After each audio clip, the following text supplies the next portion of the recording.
I spent my week, as normally is the case, taking a look at whatever the text for the coming week is. I want it to become a part of me. I want to ask the questions I need to ask, because otherwise I really don't have much to say on Sunday morning.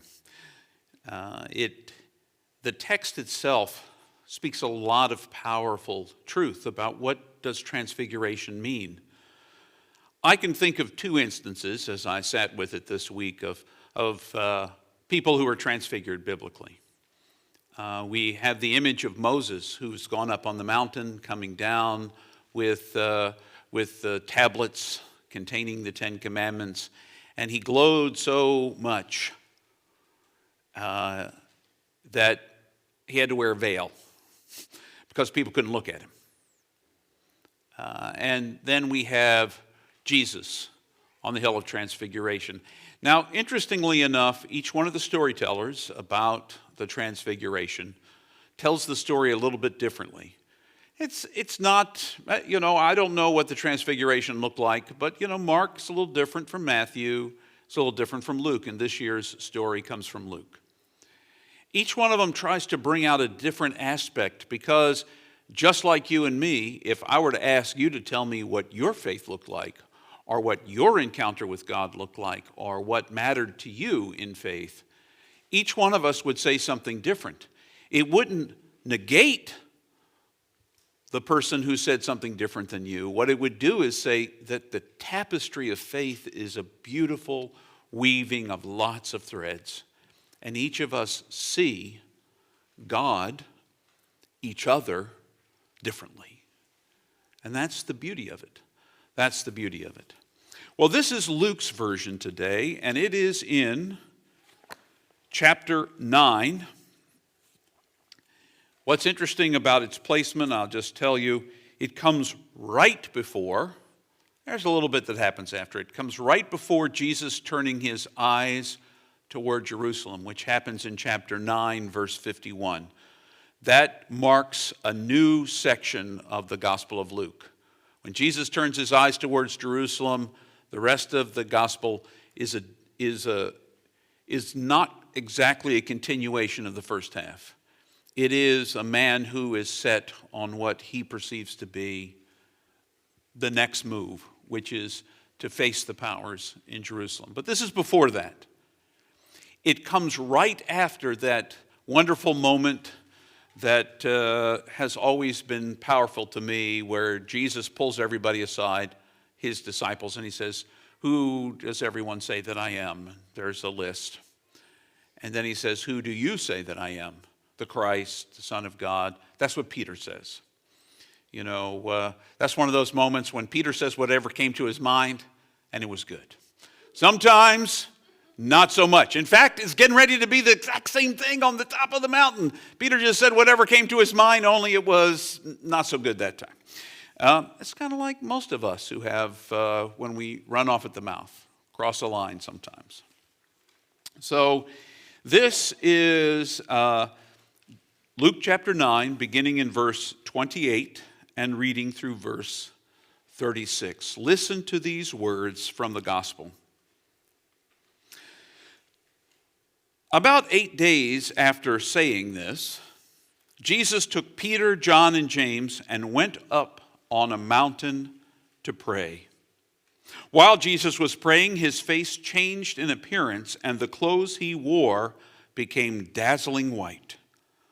Suddenly, two people were talking with Jesus, Moses and Elijah. They appeared in glory and spoke of the prophecy that Jesus was about to fulfill in Jerusalem. Peter and the others had already fallen into a deep sleep, but awakening, they saw Jesus' glory and the two people who were standing next to him. When the two were leaving, Peter said to Jesus, "Rabbi, how good it is for us to be here. Let's set up 3 tents, one for you, one for Moses, one for Elijah." Peter didn't really know what he was saying. While Peter was speaking, a cloud came and overshadowed them, and the disciples grew fearful as the others entered it. Then from the cloud came a voice which said, "This is my my chosen one, listen to him." When the voice finished speaking, they saw no one but Jesus standing there. The disciples kept quiet, telling nothing of what they had seen at that time to anyone. This is the gospel of the Lord for this morning. Praise be to God. You know, there's a lot of little context clues when you read the story and look at it closely, look for the hints of what's going on. First of all, there's a number right at the beginning. It's the number 8. Now you may say to yourself, well, it must have been 8 days afterwards. And it may have been exactly 8 days afterwards, but Luke is not caring probably whether it was or not. If it matters to you, it can be 8 days afterwards. But the number 8 is an important word, an important number in Hebrew numerology. It is the number of promise, the future promise. 7 is a complete number. 8 is the promised day, the promise of the future coming true. So on the 8th day, Jesus took this promise after Peter's just said, "You're the Christ." And then he tells them all he's going to have to face death, and then they push back, and Peter says something stupid, and then, here on this 8th day, Jesus takes the core 3. There were 12, but he takes the core 3, Peter, James, and John, and he goes up on a mountain with a very specific purpose, to pray. That's what he's going to do. He's going to pray. As they're in the midst of that, Jesus starts to glow. And the word, I'm not a big guy who jumps in on Greek words or Hebrew words or Aramaic words, except for the next 8 weeks, obviously, because we're going to be talking about the Aramaic. But the Greek word here is the same word that we would use to talk about what happens to butterflies. Metamorphosis, transformation. It's when the inside comes out, which is part of the root of that word. The inside comes out, and suddenly Jesus begins to glow, not so much because he wasn't always glowing, but because suddenly Peter, James, and John were able to see it in him. They were able to see the inside of him transfigured and glowing from the outside. The power of God's love within spilled out through Jesus. I suspect if you're really awake to walking around with Jesus, he was probably glowing all the time. But you have to be awake. I spent the week looking at this passage without realizing something important. It talks about how the disciples had been in deep slumber. I don't think they went up on the mountain and took a nap. I think he's talking about how most of us, Luke is hinting at what most of us do with all of our lives. Sleepwalk through it. Get up in the morning, go through the motions. If we take a shower, we get in the shower, we get dressed, we eat breakfast, we get on the road to go to work, or we turn on Zoom, or whatever it is. We go through the motions. Peter, James, and John were going through the motions of life until they were awakened and they saw, because we're told in the story, Jesus was transfigured. Before, we're told that Peter, James, and John noticed it. And they didn't notice it until they wakened from the deep slumber. We will not see the glory of God in each other, in the world, in Jesus, in all that is, until we wake up. It's one of the most important things that religion has taught from the big time immemorial is you've got to wake up to the moment you're in. You've got to be where you are. You've got to draw all of your senses together. And you too can experience transfiguration right now, metamorphosis, where the inside becomes the outside, where people just sort of experience you as glowing. I have experienced transfiguration. Now, I'll just tell you that the people with whom I experienced it, they didn't glow. They did not glow. But during the period of time when I was in the living school, And I went and sat in the room when either Richard Rohr or Cynthia Bourgeau or Jim Finley would lead us every morning in morning meditation prayer. And as they began to do a devotional of some kind, each one of them talked a little bit about whatever they were going to talk about that morning. I cannot even remember their words. But you could just feel the power of God flowing through them. It's something unlike I've ever experienced before in my life. Maybe not exactly, but something about being awakened in that moment. Now, this was especially true when I would sit in the teachings offered by Jim Finley. This is a man who had a rough childhood. He tells the story very powerfully about how he got to where he is today. He went off to the monastery, studied with Thomas Merton, was a novice. Thomas Merton was his novice master, so he had to go and meet with him on a regular basis and talk to him. And Thomas Merton, this great 20th century mystic, taught him.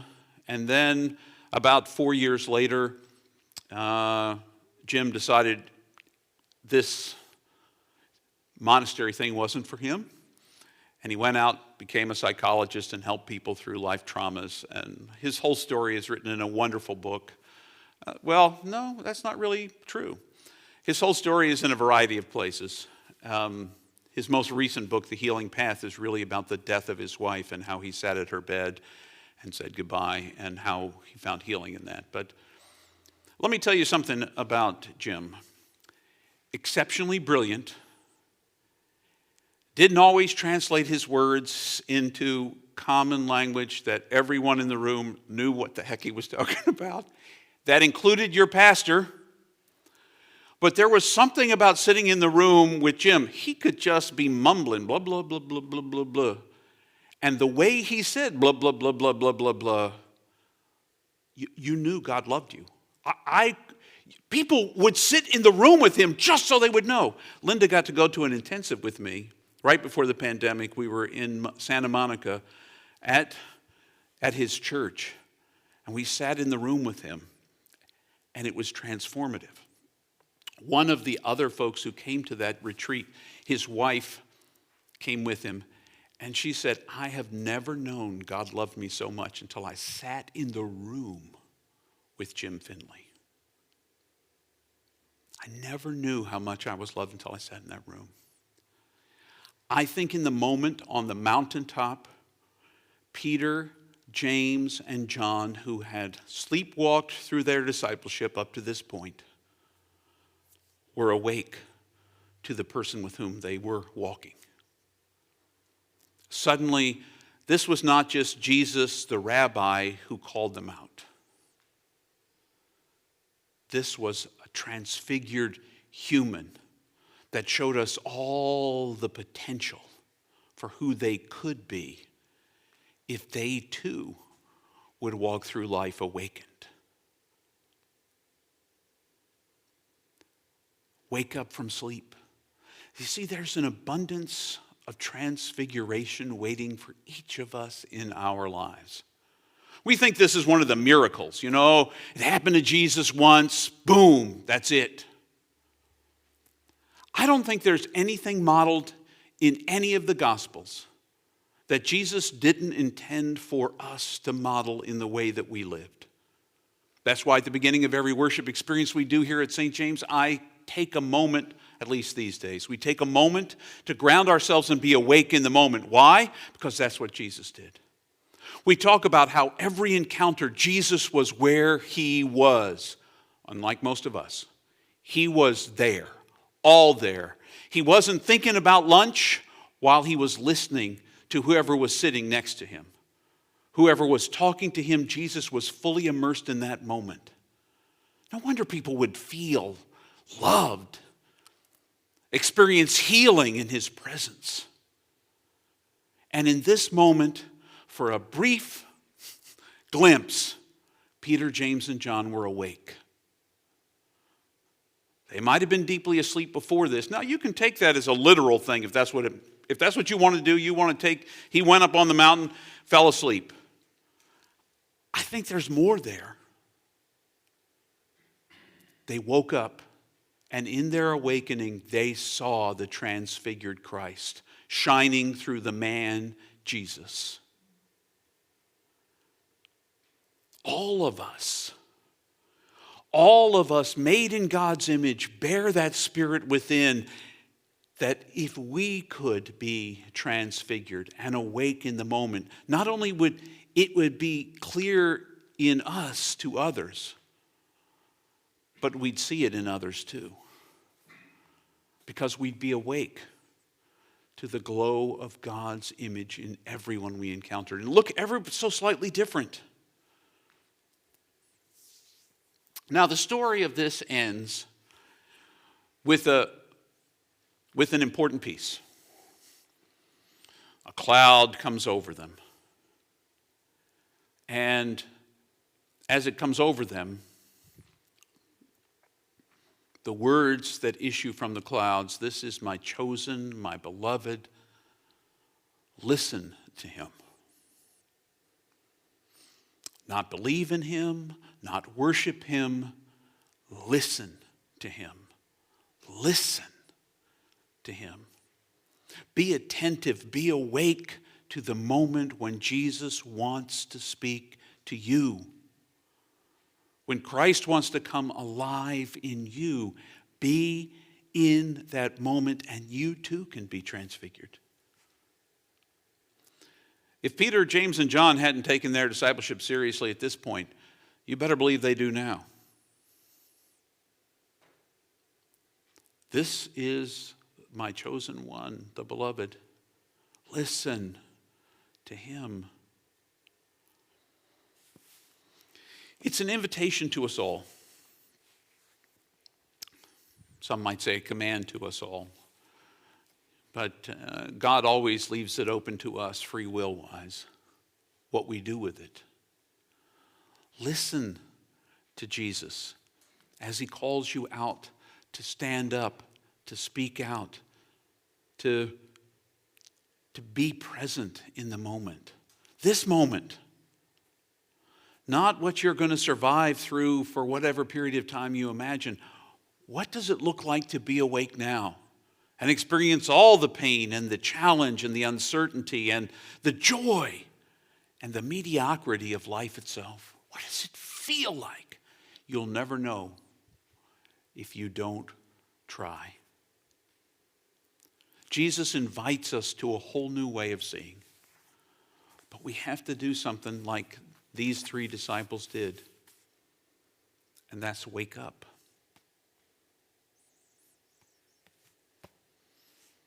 When I was a young man, that was the hardest thing for Mom to do when I was in high school, was wake me up. She'd call up the stairs. Boy, I loved to sleep in that morning.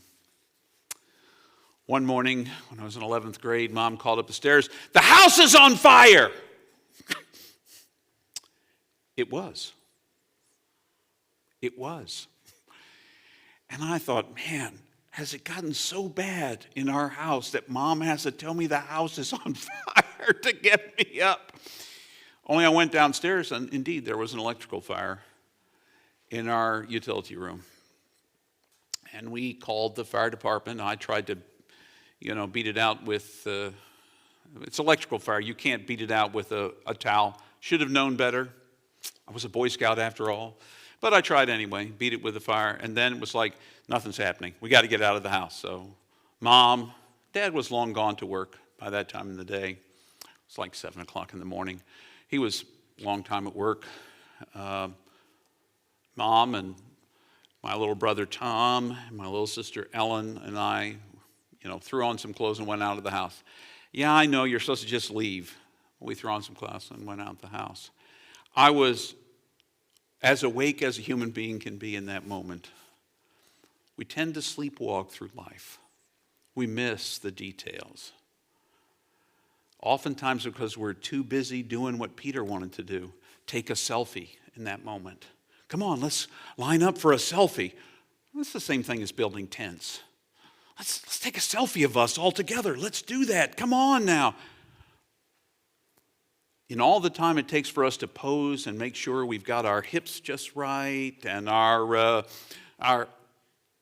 look, whatever that look is, we've missed the moment because we're posing now.